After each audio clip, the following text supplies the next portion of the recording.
Muito obrigado, bom dia a todos. Gostaria de agradecer, em primeiro lugar, pela oportunidade de estar aqui, de apresentar algumas preocupações minhas e algumas sugestões minhas também sobre esse momento de transição que enfrentamos. Gostaria de agradecer ao desembargador Jorge Miranda, que infelizmente não pôde estar presente aqui nesse evento, mas que certamente está atento, incentiva esse debate sobre a evolução do direito processual civil aqui no âmbito do Tribunal de Justiça. Agradeço ao desembargador Sérgio Ricardo pela honra de presidir esse evento aqui, pela oportunidade de podermos debater sobre o novo CPC e sua repercussão sobre os 100 milhões de processos em andamento. Agradeço também ao desembargador Alexandre Câmara, que também não pôde estar presente, mas é um interlocutor constante sobre as mudanças, sobre as novidades, sobre as inovações do novo Código de Processo Civil, e agradeço também a todos que estão aqui, que dedicaram um pouco de seu tempo nessa manhã chuvosa aqui no Rio de Janeiro. O trânsito não é exatamente dos mais fáceis nesse momento para chegar no centro do Rio de Janeiro. E eu não poderia deixar de dizer que a gente se acostuma, a gente vai apresentando palestras Brasil afora e dizendo que é um prazer estar ali, muitas vezes conhecendo a cidade pela primeira vez. E aqui não ocorre isso, eu sou daqui do Rio de Janeiro, mas é um prazer renovado ver até tantos rostos conhecidos. Eu me lembro de um evento que teve no Rio de Janeiro, ano passado, um evento sobre arbitragem no IAB, em que eu comentei, era a época de Copa do Mundo, e eu comentei que eu me sentia como um jogador da seleção brasileira podendo jogar a Copa do Mundo diante de sua família e de seus familiares. Essa frase acabou não me dando muita sorte, porque no dia seguinte foi o 7-1. Mas não sei se foi a melhor decisão minha mencionar esse fato aqui, considerando, inclusive, que o time para o qual eu torço vai jogar uma final nesse domingo, e se realmente isso se repetir, não vai dar muita sorte. Mas eu não poderia deixar de consignar o prazer redobrado de poder falar aqui no Rio de Janeiro sobre um dos temas de minha predileção, que é o novo Código de Processo Civil. Presente, passado e futuro. A gente, quando fala em direito intertemporal, a gente fala sobre o tempo no processo civil. Quando a gente fala no novo Código de Processo Civil, a gente está pensando, quando fala no direito intertemporal e o processo, nos 100 milhões de processos que estão pendentes e que serão atingidos pela nova legislação. Então, qual será a repercussão que um novo código pode ter para esses 100 milhões de processos pendentes? Porque os novos, a gente não tem dúvida, os novos vão tramitar integralmente pelo novo código. Os antigos que já se encerraram, a gente também não tem dúvida, esses tramitaram pelo código antigo, já há coisa julgada, não há discussão. O problema são os que estão em andamento, os que estão no meio do caminho. E eu vou colocar aqui algumas perguntas, depois a gente vai tentar respondê-las, só para vocês verem onde que isso pode nos levar, os problemas que o direito intertemporal, que a sucessão de um código pode causar num processo judicial. Em primeiro lugar, vamos pensar, o novo Código de Processo Civil, ele tem a previsão, no início do procedimento, de uma audiência de conciliação ou mediação, para a generalidade dos processos, exceto aqueles que envolvam direitos que não admitam autocomposição, ou seja, direitos indisponíveis, ou naquela situação em que tanto o autor quanto o réu dizem não queremos essa audiência, não queremos conciliação, não queremos mediação. Tirando esses dois casos, vai ter audiência, pelo menos é o que está na literalidade do novo CPC.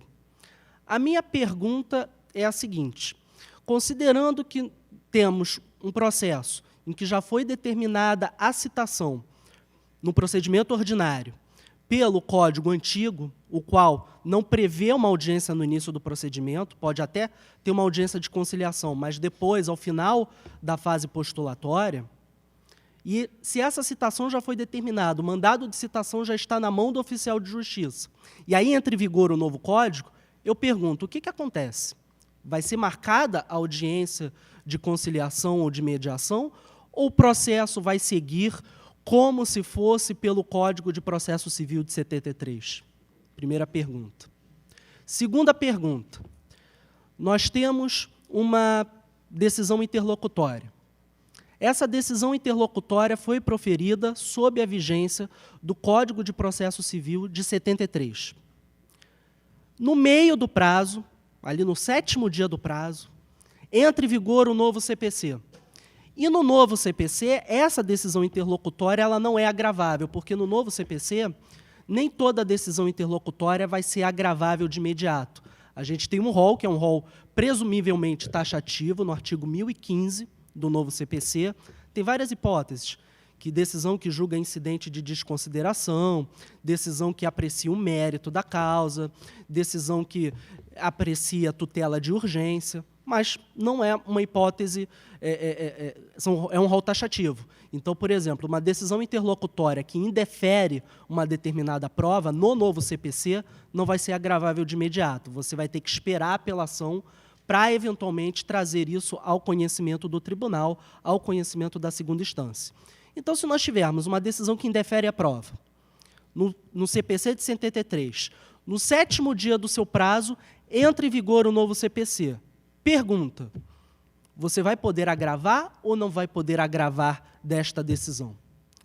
Aí alguém vai me dizer, mas essa resposta já tem jurisprudência. O que vale é a lei ao tempo e que foi prolatada a decisão recorrida. É verdade, mas vamos colocar um pouquinho mais de pimenta nisso aí. E se a decisão foi proferida na vigência do CPC de 73, a parte contrária opôs embargos de declaração, os quais só foram julgados na vigência do novo CPC. Então, o seu prazo, após os embargos, começa já na vigência do novo CPC. Você vai poder agravar ou não vai poder agravar? Terceira pergunta, apenas para a gente mostrar a importância do tema. E essa é terrível, essa causa até desespero nas pessoas. Vamos supor, mais uma vez, o exemplo do agravo de instrumento. No CPC atual, CPC de 73, o prazo para o agravo de instrumento é de 10 dias corridos. No novo CPC, esse prazo passa a ser de 15 dias úteis. Pois bem, se no 7º dia do seu prazo entra em vigor o novo CPC, qual é o prazo que você vai ter para interpor o agravo de instrumento, pressupondo que você vai ter o agravo de instrumento? 10 dias corridos, 15 dias úteis, ou a gente conta corrido até o 7º dia, dali para frente contamos dias úteis, e contamos dias úteis até 10 ou até 15. Vejam a confusão que isso pode causar. E como que a gente sai desse problema, desse mato sem cachorro, vamos dizer assim, em que a gente não tem certeza se tem recurso e muito menos o prazo que a gente vai ter? Já no outro ponto de perspectiva, para não ficar só sobre o advogado, do ponto de vista do juiz mesmo. O juiz marcou a pauta de audiências sob a vigência do CPC de 73. E marcou essa pauta, designou essas audiências para um momento em que já estava em vigor o novo CPC. Marcou para frente. Só que no novo CPC há uma exigência de um intervalo mínimo entre audiências de conciliação e de mediação de 20 minutos e entre audiências de instrução e julgamento de 1 hora. Se, por acaso, esta pauta não observou essa antecedência, que só veio no novo CPC, eu pergunto, essa pauta poderá ser mantida ou terá que ser alterada, mesmo tendo sido designado sob a vigência do CPC de 73, para que as audiências já realizadas na vigência do novo CPC se adequem ao tempo de intervalo estabelecido na nova legislação? Vejam que é problema para todo mundo a questão do direito intertemporal e do novo CPC. Então, a gente precisa estabelecer critérios. Infelizmente, eu já adianto, eu não poderei aqui abordar todos os casos possíveis e imagináveis de direito intertemporal, senão a gente ia até o domingo, tranquilamente, e não ia conseguir esgotar todas as situações, porque a gente está falando de uma nova lei, de um novo código, que são mais de 1000 artigos. Então, a gente não vai conseguir esgotar. Mas a gente pode buscar, primeiro, estabelecer critérios gerais para enfrentar esse problema. Em segundo lugar, pelo menos enfrentar os exemplos mais evidentes, mais problemáticos desta situação, para a gente ter, pelo menos, indícios de respostas para as dúvidas que teremos no dia a dia. Então, a nossa tarefa de hoje vai ser essa. A nossa tarefa vai ser, primeiro, buscar parâmetros. Segundo, discutir alguns casos concretos de conflito de direito intertemporal, que vão ser aqueles mais comuns, vão ser aqueles mais problemáticos. Muito bem. Vamos, então, buscar parâmetros gerais. E eu já digo, já adianto, que, dentre esses parâmetros gerais, vamos estabelecer 3 premissas. A primeira premissa é aquela segundo a qual lei futura, a lei nova, ela serve para reger, por excelência, fatos futuros. Ou seja, a regra é a irretroatividade. A lei, em regra, vigora a lei nova dali para frente. Ela não é concebida para regular fatos passados. Isso não significa, lógico, como os senhores bem sabem, que não possa haver retroatividade. Em muitas situações, haverá retroatividade. O maior exemplo, o exemplo mais comum, é a retroatividade da lei penal benéfica ao acusado. Mas a retroatividade ela é excepcional, ela deve ser prevista, ela decorre de uma situação ou de interesse público ou uma situação de tutela de direitos fundamentais, incluindo, eventualmente, a isonomia. Nesta situação, pode haver a retroatividade, mas a regra não é a retroatividade. Então, como eu havia apontado, a primeira premissa é a ideia de que a lei nova serve para regular fatos futuros. A retroatividade ela é algo excepcional. Isso é a nossa primeira premissa. A segunda premissa é que a lei processual em regra, ela se aplica de forma imediata. Ou seja, a lei processual, isso é uma regra que já existe no CPC atual, no artigo 1211, a gente vai ver que tem uma regra específica no novo Código de Processo Civil. Isso significa o quê? Que ela atinge de forma imediata os processos pendentes dali para frente. Os atos do processo que já foram praticados lá para trás vão ficar regulados pela lei velha.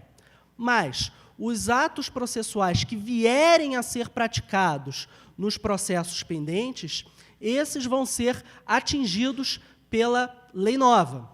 Isso é o que dispõe o artigo 1046 do novo CPC.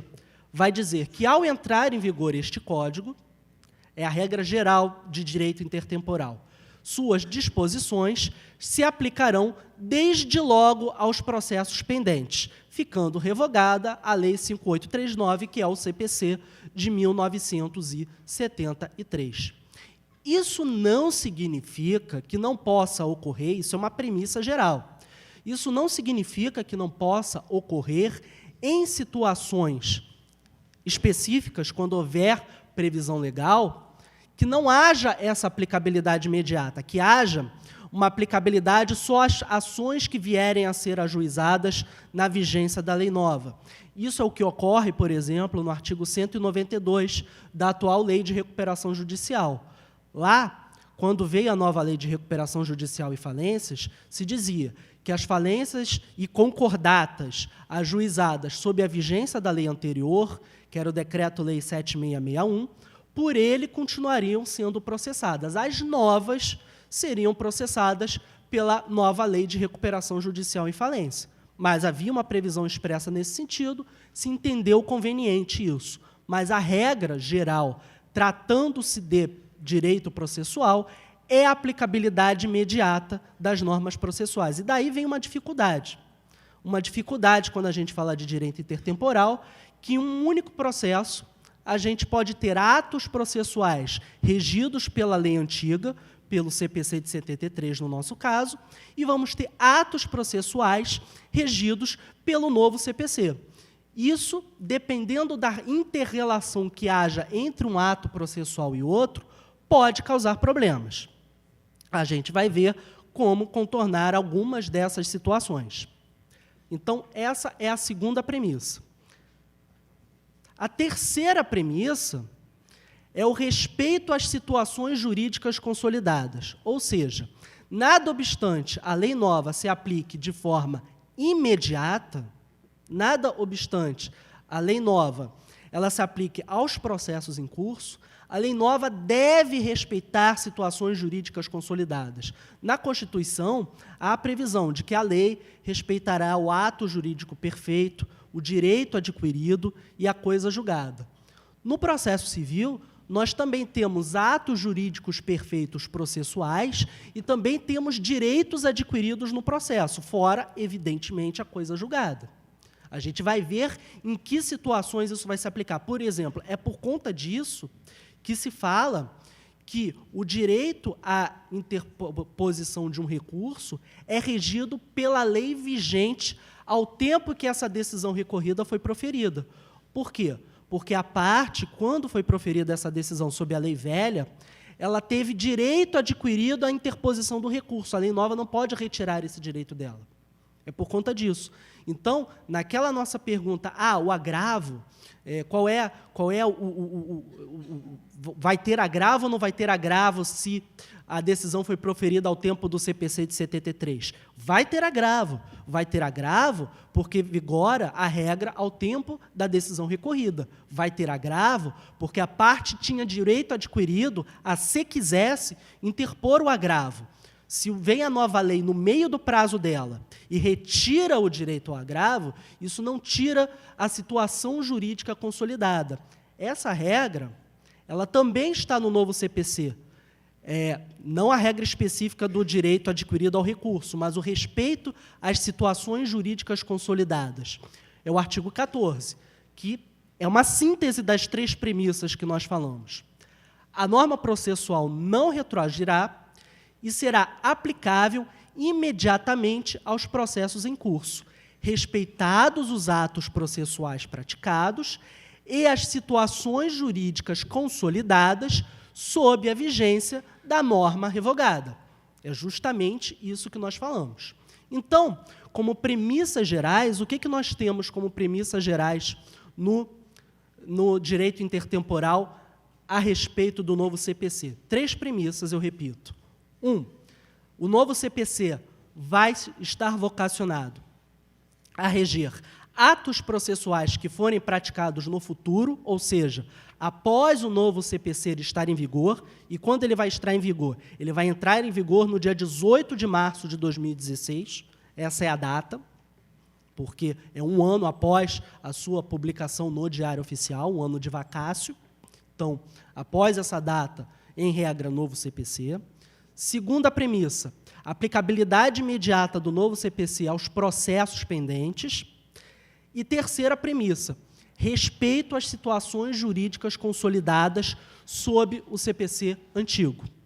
E quando a gente fala situação jurídica consolidada, a gente já falou do direito adquirido à interposição do recurso, uma outra regra do CPC que se refere a esta situação consolidada, importante, está no artigo 200. O artigo 200 do novo CPC, que corresponde aproximadamente, praticamente idêntico ao artigo 158 do CPC atual. O artigo 158 do nosso CPC já tem regra nesse sentido, mas também tem no novo CPC. E o que diz essa regra? Diz que os atos das partes produzem imediatamente os efeitos jurídicos. É a regra do caput, ou seja, os atos que as partes praticam produzem efeitos de imediato. Isso significa o quê? Que eles se consideram, em regra, perfeitos e acabados, logo que praticados. Uma exceção a isso Há outras exceções, mas uma exceção importante é o parágrafo único, quando fala da desistência da ação.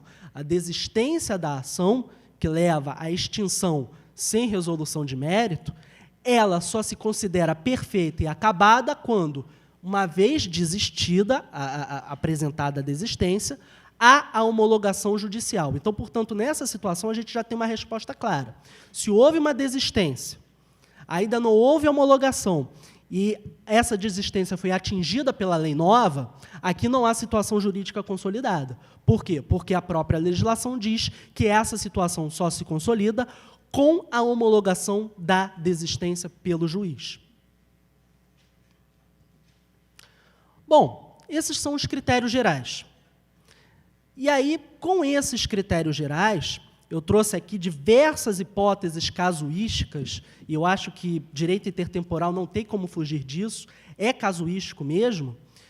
Com base nessas premissas gerais, a gente vai se propor agora a resolver aquelas questões que eu apresentei no início e mais algumas outras.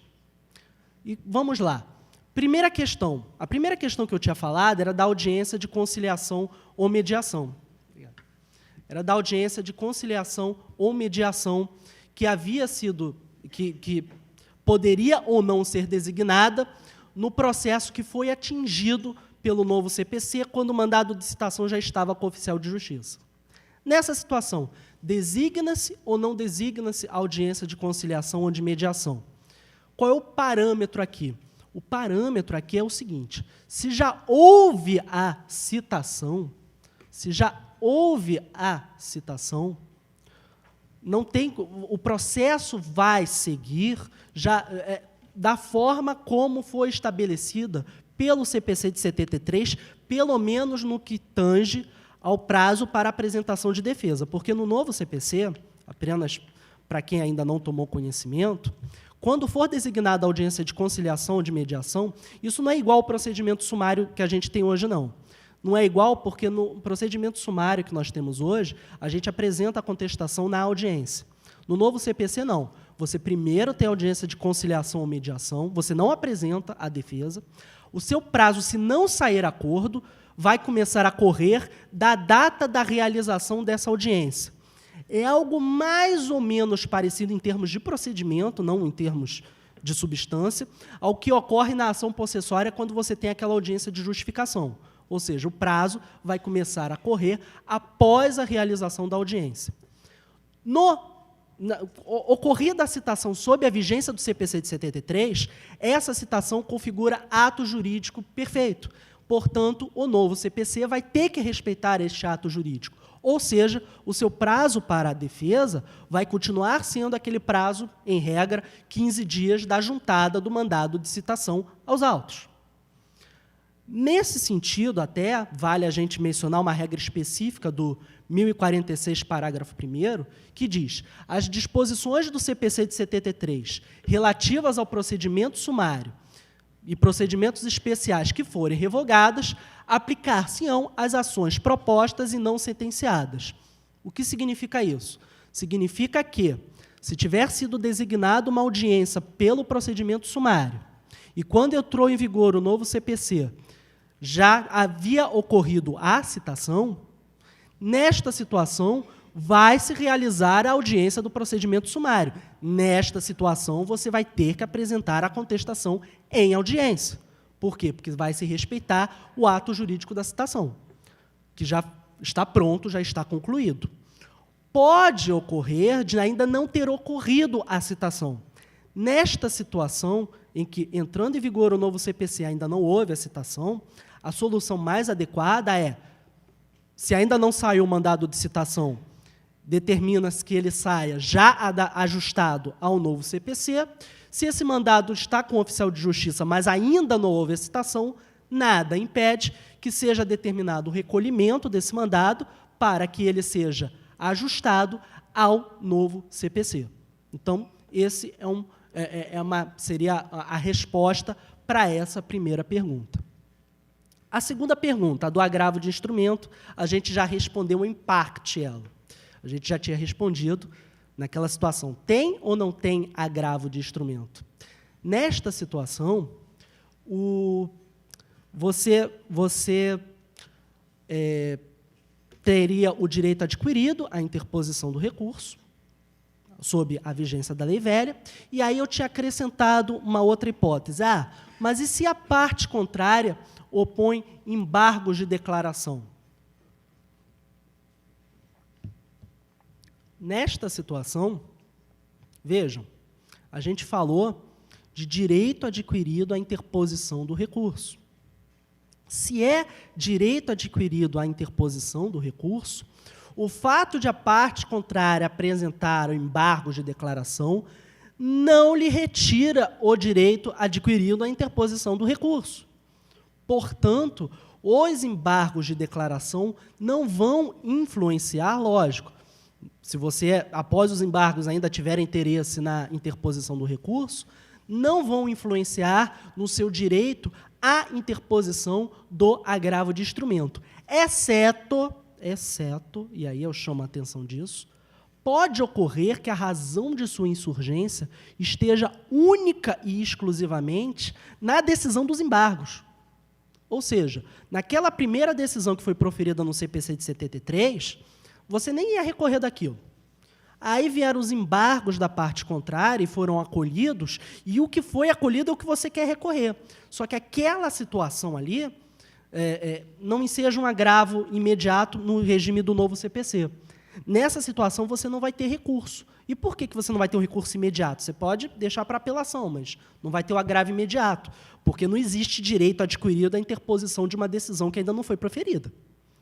Ou seja, não há direito adquirido, não há situação jurídica consolidada. Ou seja, e regra que se aplica aqui, aplicabilidade imediata da lei nova, do novo CPC. Portanto, aquilo que foi acrescido nos embargos de declaração não representa, não vai gerar direito adquirido, portanto, você não vai ter o prazo, a interposição, a possibilidade de interposição imediata do agravo. Terceira pergunta, que foi a que eu fiz anteriormente. Aquela situação em que você tinha o prazo do agravo de instrumento atingido no meio do prazo pela nova lei. Como você vai contar este prazo? Prazo processual é um efeito jurídico de um ato processual realizado anteriormente. Ou seja, é porque foi proferida uma decisão a ser agravada, uma decisão em primeira instância, por exemplo, que você vai ter um prazo para a interposição do recurso. É um efeito jurídico de um ato jurídico pronto e acabado.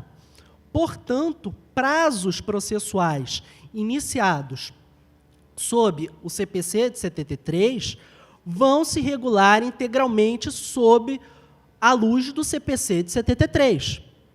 Seria até possível alguém sustentar que, mas na hipótese de ampliação do prazo não haveria prejuízo.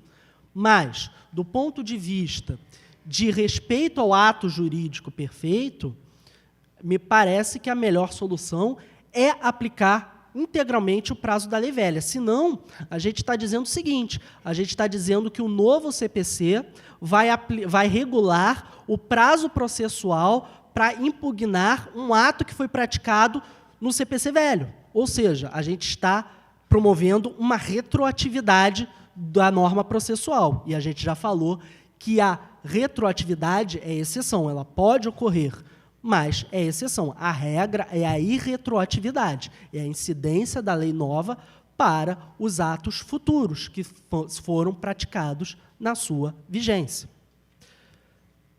E aí nós temos a resposta para essas três perguntas, mas eu vou mais além.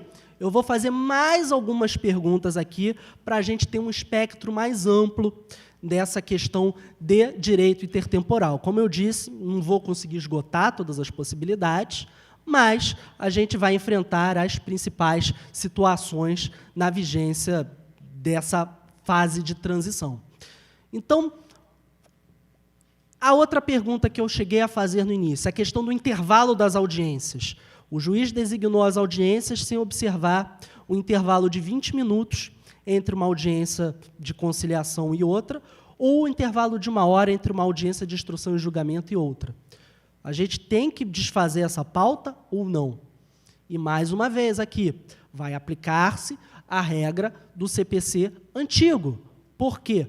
Porque essas audiências foram designadas através de uma decisão do juiz.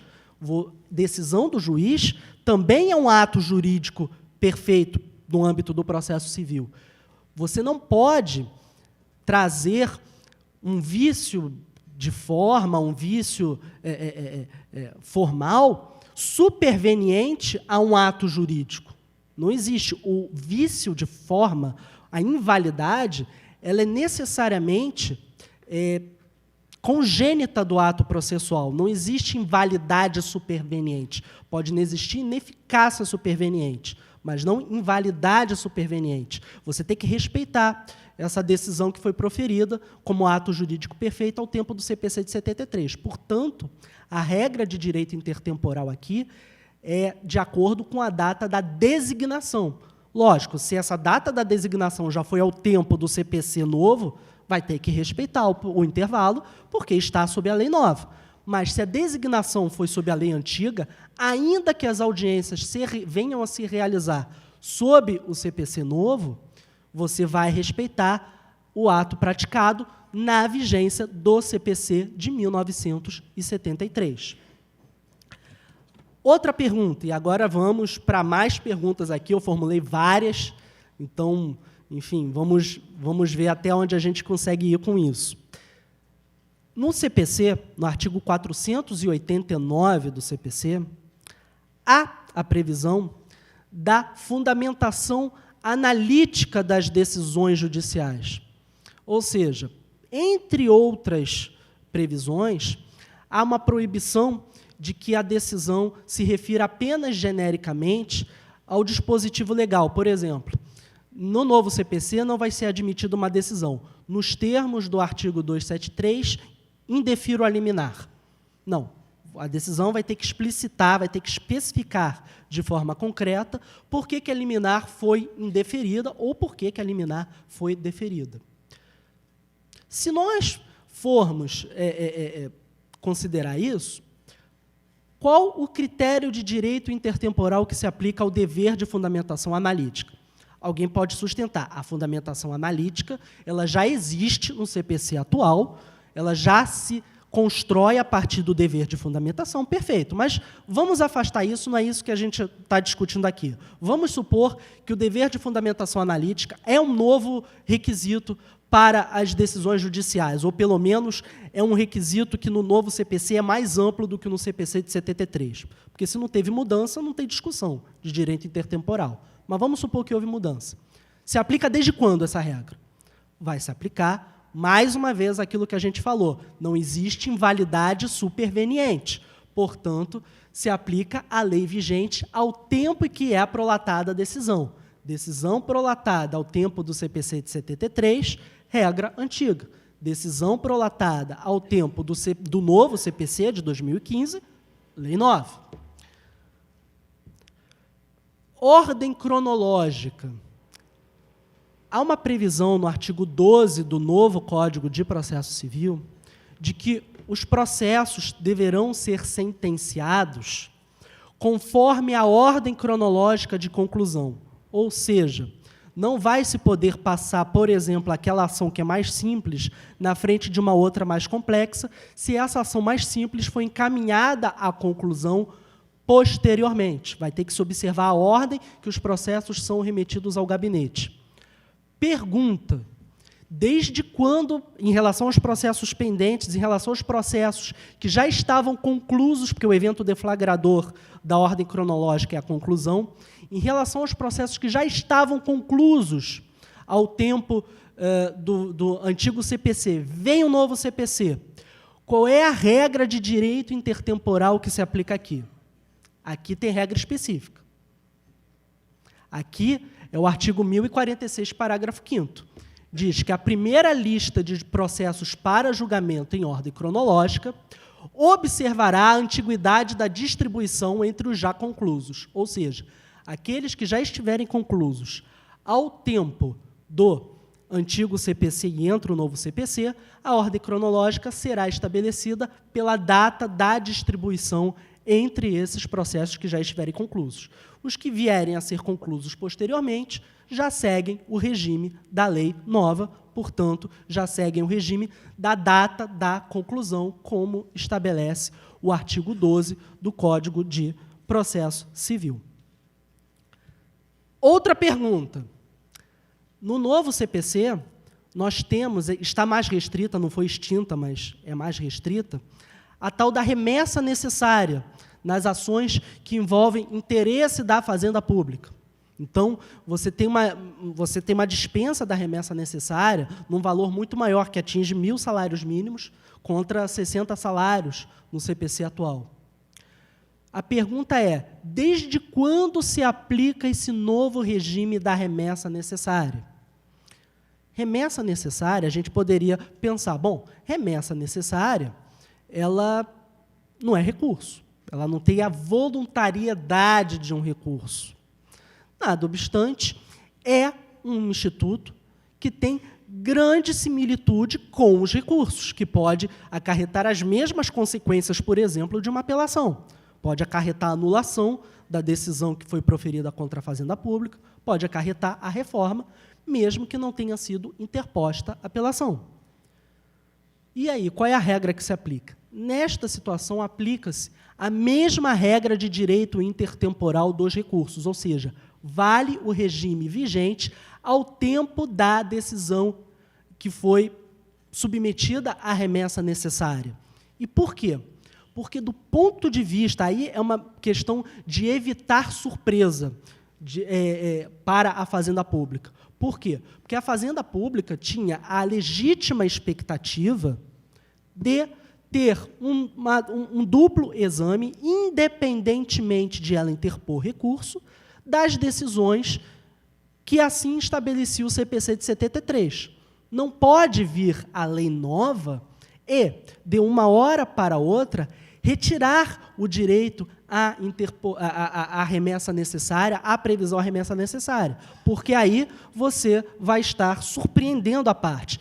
E eu, particularmente, não nutro nenhuma simpatia pela remessa necessária, mas é necessário, é preciso respeitar uma legítima expectativa que está compreendida no âmbito dessas situações jurídicas consolidadas.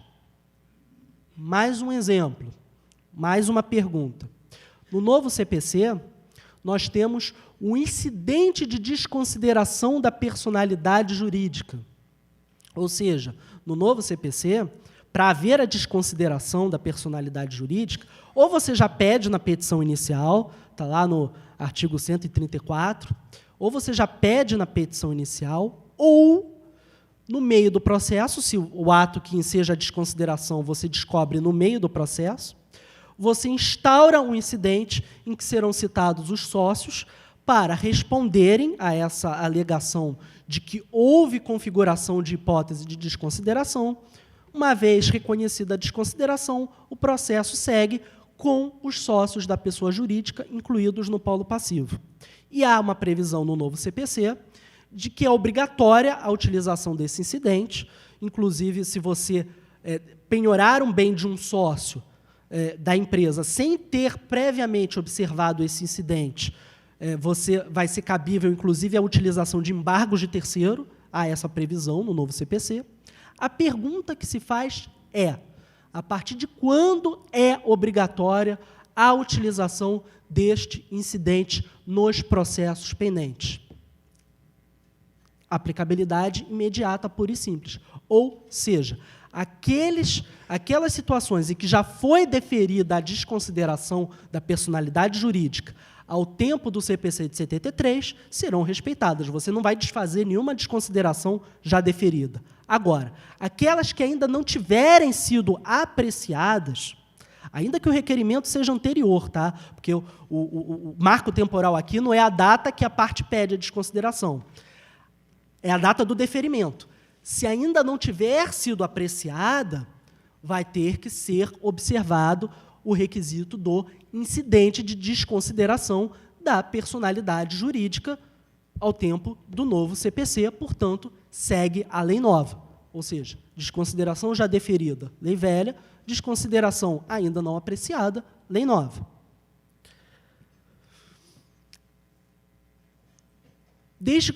Próxima pergunta. Desde quando, a partir de quando, em relação aos processos pendentes, eu posso estabelecer calendário processual? O calendário processual, que está no artigo 191 do novo CPC, é a possibilidade de as partes e o juiz ajustarem datas previamente para a prática dos atos processuais, para estabelecer maior previsibilidade na tramitação processual. Então, as partes sentam com o juiz e dizem, bom, a defesa vai ser apresentada até o dia tal, a réplica vai ser apresentada até o dia tal, a decisão de saneamento vai ser proferida até o dia tal, a perícia que eu eventualmente determinar vai ter um prazo de tantos dias, e assim por diante, na medida do possível. Em relação aos processos pendentes, qual a regra de direito intertemporal vigente?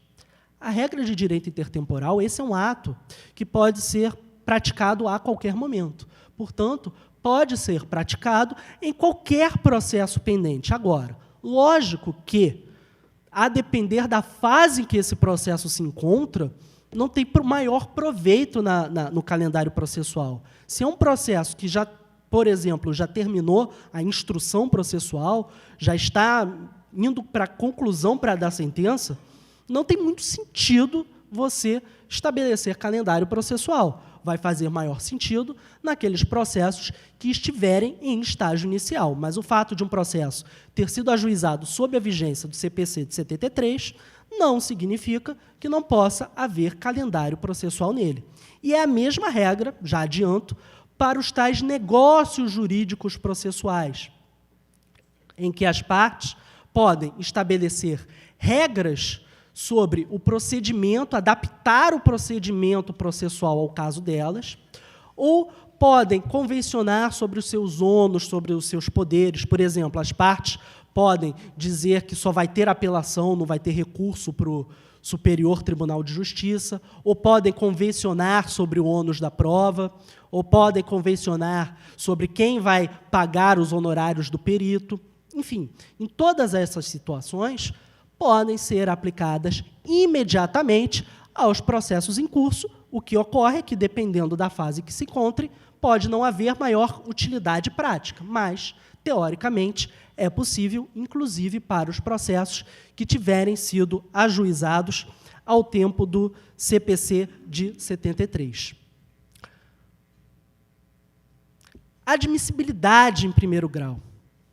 No novo CPC, essa é mais uma pergunta, no novo CPC, não há admissibilidade da apelação em primeiro grau. Apresentam-se as contrarrazões, é interposta a apelação, apresentam-se as contrarrazões e o processo é remetido para o tribunal. Não há uma admissibilidade provisória da apelação em primeiro grau. Aliás, não há admissibilidade na origem, sequer em regra, lógico, há algumas exceções, mas não convém ao caso a gente esmiuçá-las, mas não há previsão de juízo de admissibilidade nem para recurso especial e extraordinário.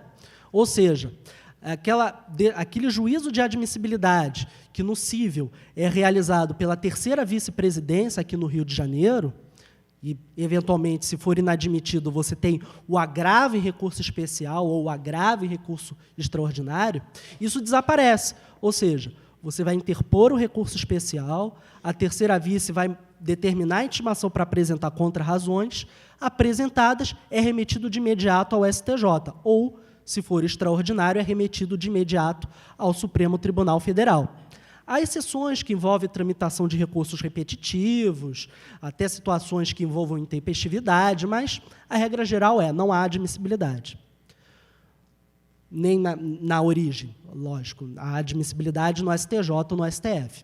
A minha pergunta é, em relação aos processos pendentes, em relação aos recursos já interpostos, qual é a regra de direito intertemporal aqui? A regra de direito intertemporal já foi proferida a decisão de admissibilidade ou não foi proferida a decisão de admissibilidade? Porque se já foi, tem um ato jurídico perfeito praticado. Portanto, você vai ter que interpor o agravo em recurso especial, ainda que, no meio do seu prazo, tenha vindo o novo CPC. Não importa, você vai ter que recorrer contra aquela decisão. Agora, se ainda não houve o juízo de admissibilidade, ou seja, ainda que já tenha sido interposto o recurso especial, não houve uma decisão da terceira vice admitindo ou inadmitindo o recurso especial ou extraordinário, aplica-se de imediato o novo CPC. Por quê? Porque juízo de admissibilidade não é cabimento de recurso, é técnica de processamento de recurso. Ninguém tem direito a uma técnica de processamento de recurso. O recorrido não tem direito adquirido que o recurso seja examinado antes na terceira vice-presidência.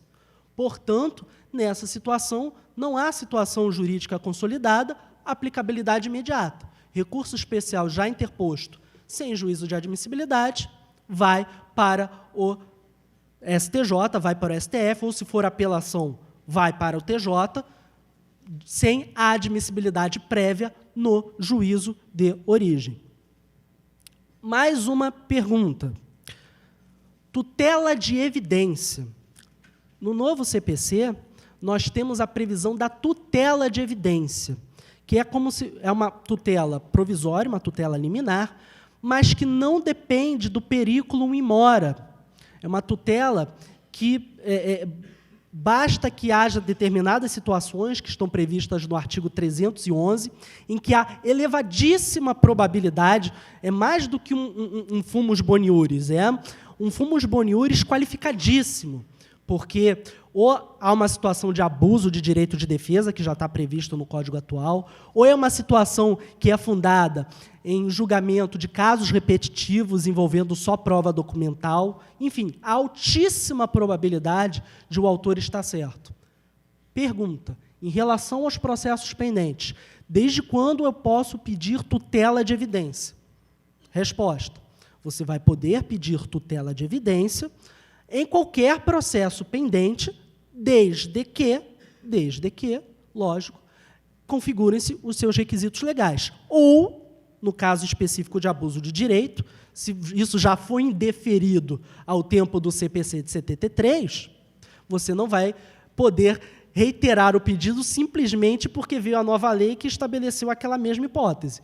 Você vai poder, lógico, não conseguiu pelo abuso do direito, veio a nova lei, não, mas aqui no novo CPC tem uma outra hipótese de tutela de evidência que não foi apreciada. Você vai poder, mas você não vai poder renovar o pedido com base na mesma hipótese de abuso de direito. Aí já é matéria já apreciada, já preclusa. O novo CPC não vai desfazer nenhuma preclusão que tenha ocorrido ao tempo do CPC de 73. Até porque preclusão, meus amigos, preclusão também é situação jurídica consolidada. Aliás, falando em preclusão, mais uma pergunta. O que acontece no processo? A gente já falou daquelas situações de agravo, que no novo CPC nem toda situação enseja agravo de instrumento. Algumas delas, quando não houver agravo, elas não precluem de imediato e você aguarda para apelação para interpor. A minha pergunta é, se tivermos um processo que foi atingido pelo CPC no meio, no novo CPC no meio, algumas decisões interlocutórias, sob a vigência do CPC de 73, houve, por exemplo, algumas delas houve a interposição de agravo retido, outras não houve, estão preclusas, e outras decisões já proferidas sob o novo CPC não se submetem a agravo de instrumento imediato. O que acontece na apelação? Nesta situação é muito simples. Hipóteses em que você interpôs agravo retido lá atrás, você vai ter que aplicar a lei velha, ou seja, vai ter que reiterar esse agravo retido, mesmo sob a vigência do novo CPC. Por quê? Porque, na verdade, é uma segunda etapa para a admissibilidade de um recurso que já tinha sido interposto lá atrás. Ou seja, você vai ter que respeitar aquele recurso que foi interposto lá atrás, só que ele tem um requisito extra de admissibilidade, que é ser reiterado na apelação ou nas contrarrazões. Em relação às decisões já preclusas, mesmo que o novo CPC diga que aquelas decisões não precluem, não interessa, está precluso, porque precluíram ao tempo do CPC de 73. É uma situação jurídica consolidada. O novo CPC não vai desfazer preclusão. Em relação às decisões que já foram proferidas já sob a vigência do novo CPC, aí se aplica a lei nova, ou seja, não são suscetíveis de preclusão e você, na apelação, se quiser, lógico, você apresenta a sua insurgência contra aquele provimento jurisdicional. Já estou acabando, enfim, como vocês veem, são muitas hipóteses e a gente não está nem perto de esgotar, mas 3 perguntas para a gente encerrar. Estabilização da tutela antecipada. No novo CPC, a gente tem a possibilidade de estabilização da tutela antecipada. O que é estabilização da tutela antecipada? É o seguinte, foi dada a tutela antecipada, o réu não interpôs recurso e o autor também não manifestou interesse em aditar a petição inicial para ter uma cognição exauriente, um juízo definitivo sobre aquela controvérsia. O novo CPC vai dizer o seguinte, bom, se o réu não aguentou essa tutela antecipada e o autor não está fazendo questão de brigar no juízo conclusivo, definitivo sobre aquela questão, vai ficar por isso mesmo, ou seja, estabiliza-se a tutela antecipada, ela vai continuar vigorando, e as partes, eventualmente, no prazo de 2 anos, se elas quiserem voltar ao judiciário para rediscutir essa questão, elas podem voltar e aí a gente faz um exame definitivo. Mas, se não quiserem brigar, não tem por que a gente prosseguir com esse processo, está resolvido. Essa é a questão. Pergunta. Desde quando eu aplico estabilização da tutela antecipada para os processos pendentes? Logicamente que, se houve a citação, houve a intimação sobre aquela tutela antecipada na vigência do CPC de 73, não pode haver estabilização da tutela antecipada, porque você está surpreendendo a parte. A parte pode não ter querido interpor o recurso no CPC de 73, entendendo que a questão não era urgente, mas acreditando que a questão teria uma reapreciação na sentença final, na sentença de mérito. Você não pode depois dizer, lá atrás você não interpôs recurso, vai ficar estabilizado, vai ficar assim mesmo. Não. Na nova lei, ela sabe que se ela quiser rediscutir isso, ela tem que interpor recurso. Mas, na lei antiga, não havia disposição nesse sentido. Portanto, você não pode estabelecer uma surpresa para a parte. É uma vedação a uma decisão surpresa para o réu nessa situação de tutela antecipada. Penúltima pergunta. Tutela cautelar concedida em caráter antecedente. O que ocorre quando entra em vigor o novo CPC? Qual é a diferença?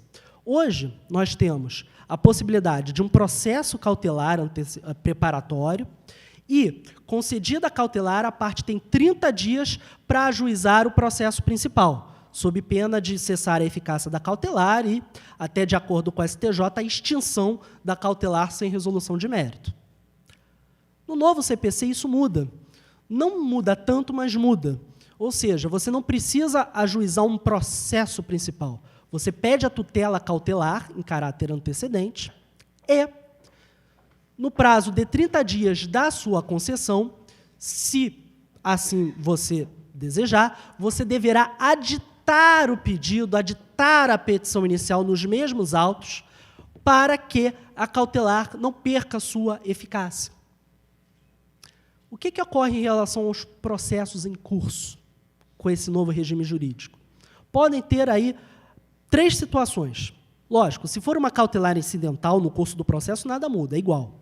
Mas numa cautelar antecedente, preparatória, podem ocorrer 3 situações. Uma, o novo CPC, quando entrou em vigor, a parte já tinha proposto o processo principal.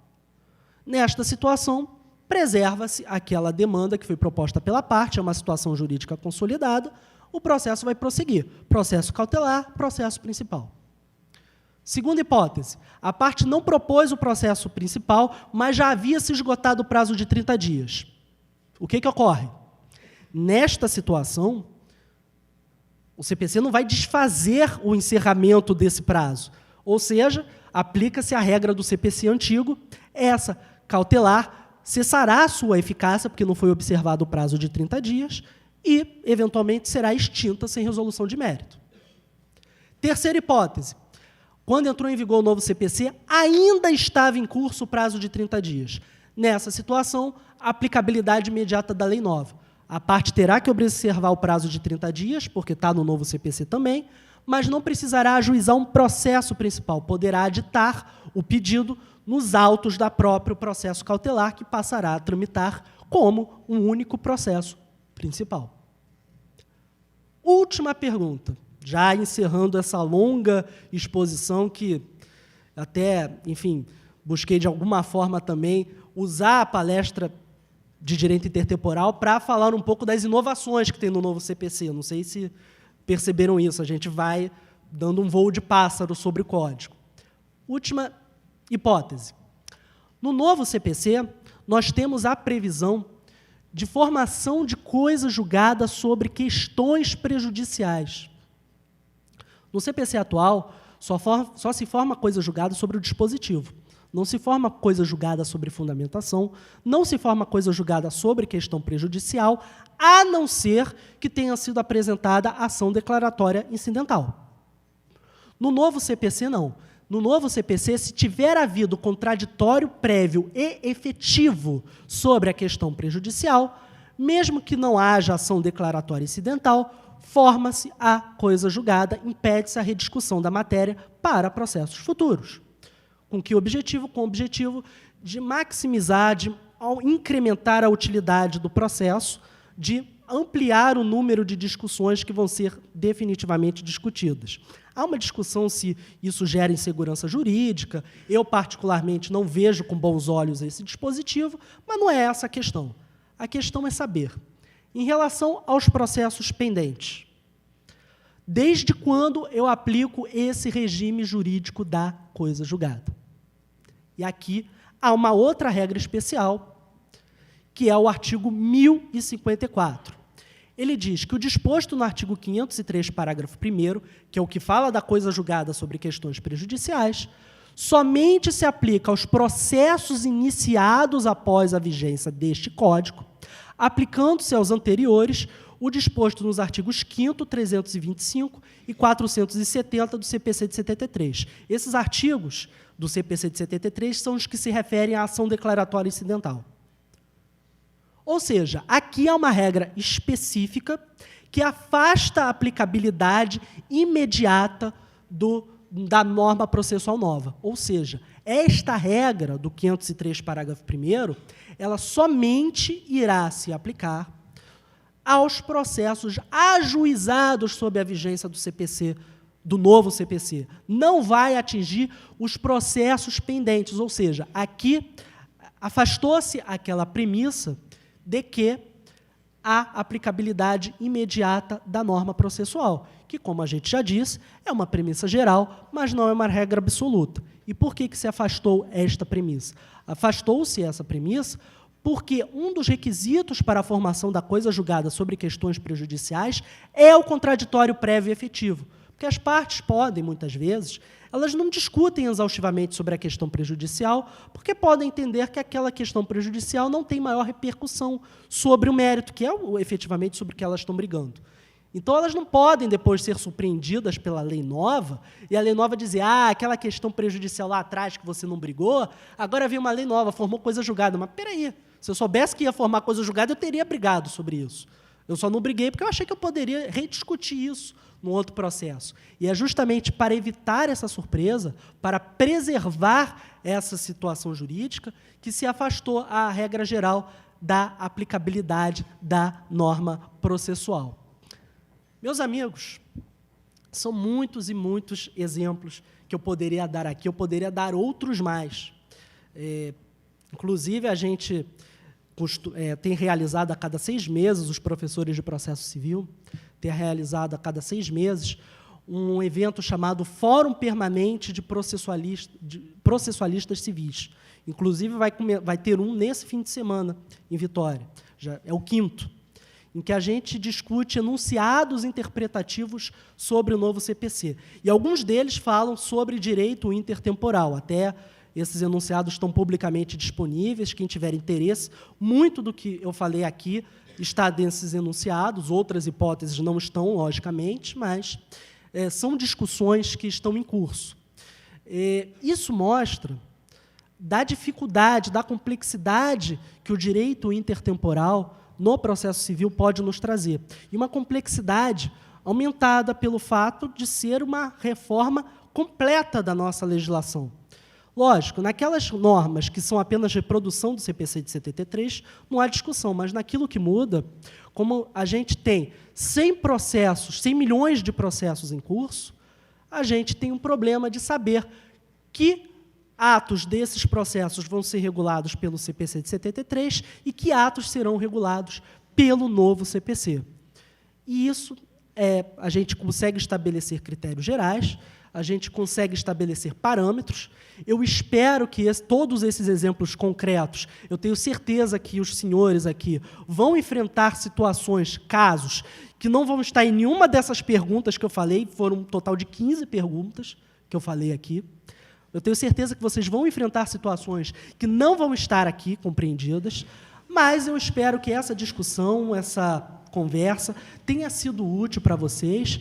Agradeço mais uma vez pela oportunidade de estar aqui, agradeço pela oportunidade de manifestar algumas de minhas preocupações e fico à disposição para conversar com os senhores sobre o que a gente conversou aqui no evento mesmo, ou, posteriormente, pelos canais de comunicação que eu coloquei aí no PowerPoint. Muito obrigado a todos e um bom dia.